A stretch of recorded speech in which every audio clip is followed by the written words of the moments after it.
Your mini teacher Mary.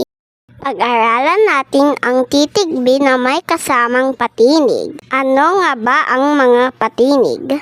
Tama. Ang patinig ay A, E, I, O, U. Ulitin natin ang patinig. A, E, I, O, U.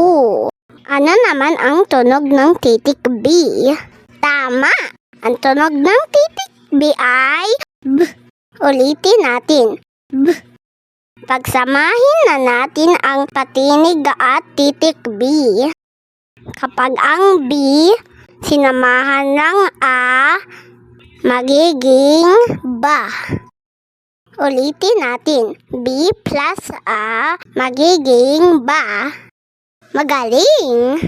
Kapag ang B sinamahan ng E, magiging be. Ulitin natin. B plus E, magiging be. Magaling!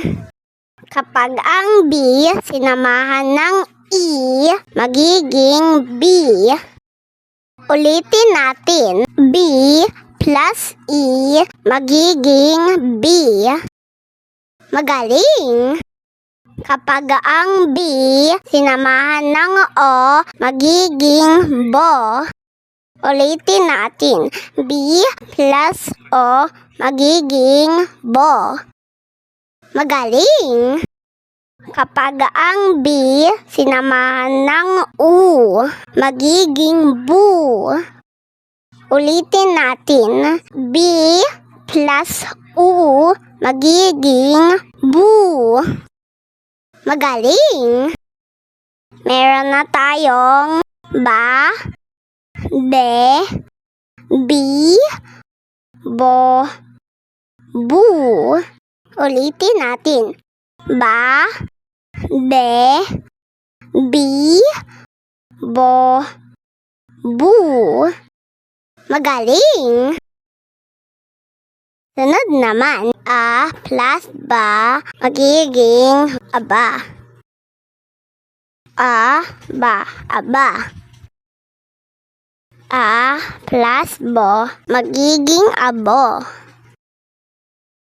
A, bo, abo.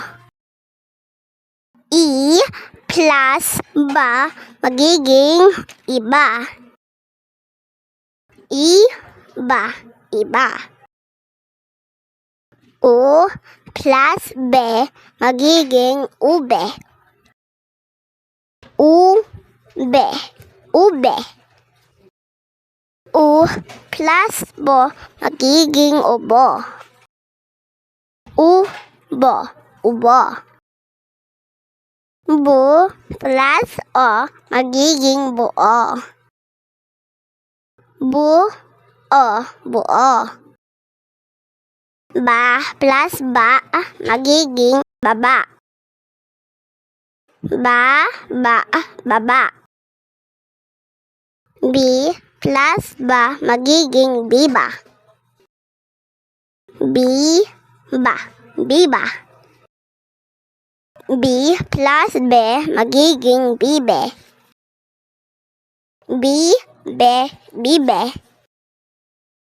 B plus bo, magiging bibo.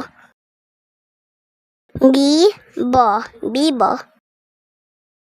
Ba plus o, magiging bao. Bao, bao.